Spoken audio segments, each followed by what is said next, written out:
Students have to repeat exercises again and again until they got them right.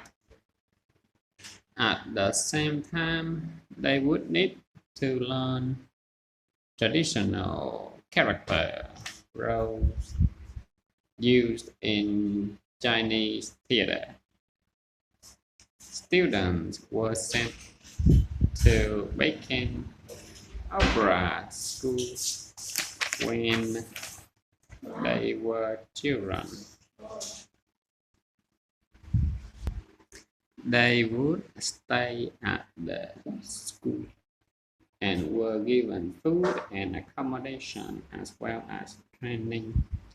This meant that they built up a debt that they had to repay once they began performing in Chinese theater. They were forced to sign a contract agreeing to this. During the 1960s, interest in traditional Chinese theater declined and the school closed down. Today, there are still academies in China that offer a mixture of the study of and training in making opera. However, it's not likely to be quite as grueling as Jackie Chan training. Do you want to read the next part? I read on. Yeah. It's cool. Imagine getting up each day and going to work back in the 16th century. That's probably what it feels like for girls around the Vatican City.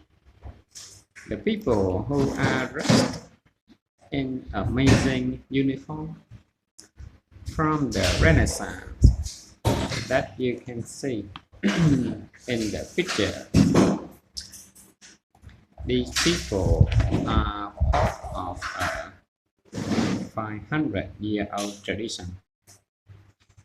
All the gods are Swiss and they are there to protect the Vatican and the Pope. They are the oldest military unit that still exists today and is still active. Getting into the Swiss guards isn't easy.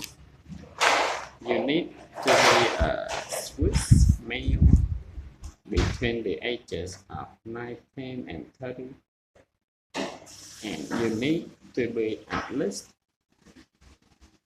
1.74 meters tall. You also have to have completed basic military training with the Swiss Army and have some kind of professional qualification like a degree or diploma. Those selected go through rigorous training. They start by learning about the history of the Swiss Guards and how to recognize key people around the Vatican. At the same time, there is weapons training. Vatican Swiss Guards have to learn to handle old-fashioned weapons such as swords.